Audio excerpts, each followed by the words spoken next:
Bonjour à toutes et à tous. Dans cette vidéo, on va voir un schéma hydraulique d'une chaudière bois granule automatique couplée avec un ballon solaire, ici, avec les panneaux solaires.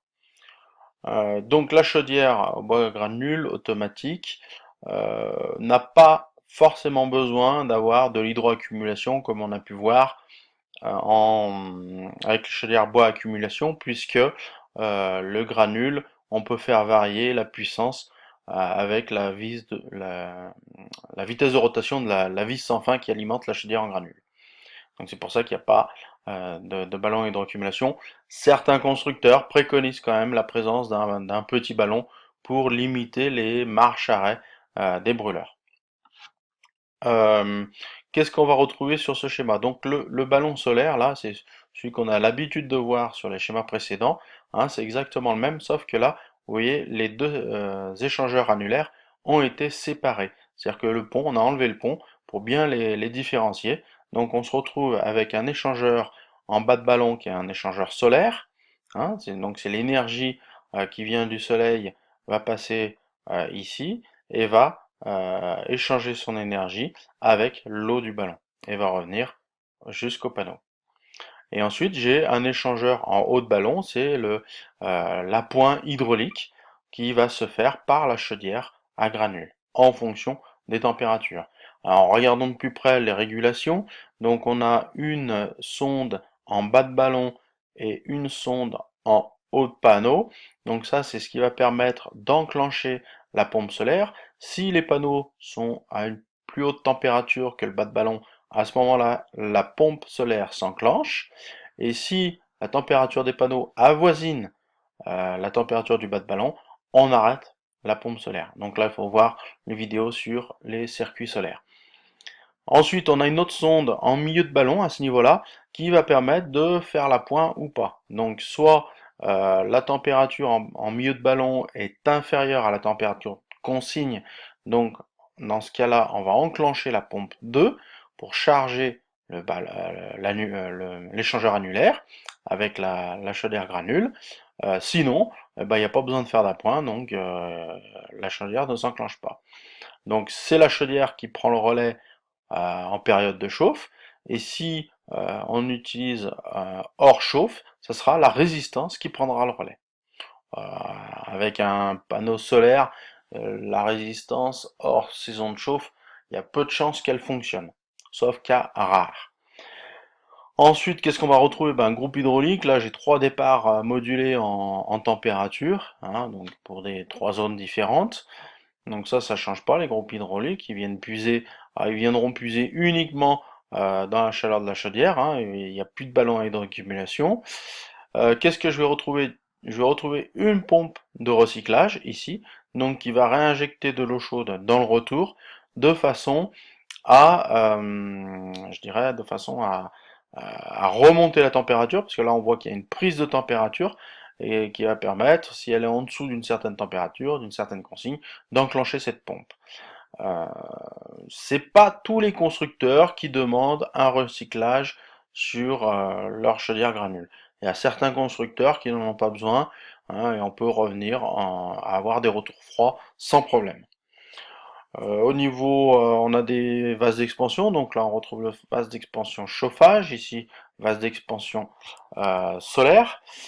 Une soupape solaire, hein, les circuits sont séparés, donc on est obligé d'avoir deux vases d'expansion, deux soupapes, hein, parce que j'ai deux générateurs de chaleur qui sont séparés hydrauliquement. Donc on est obligé de remettre les sécurités. Voilà, sinon il n'y a pas grand-chose à dire sur ce schéma. Alors on va passer à un autre schéma. Donc là c'est un même appoint, je dirais c'est une chaudière granule avec le même départ. Là, on a choisi autre chose. Là, c'est un kit de recyclage, comme on a vu sur les chaudières Bobuche. Et puis là, le ballon solaire, elle est un petit peu plus compliqué. C'est-à-dire qu'on va mettre une vanne 3 voies directionnelle.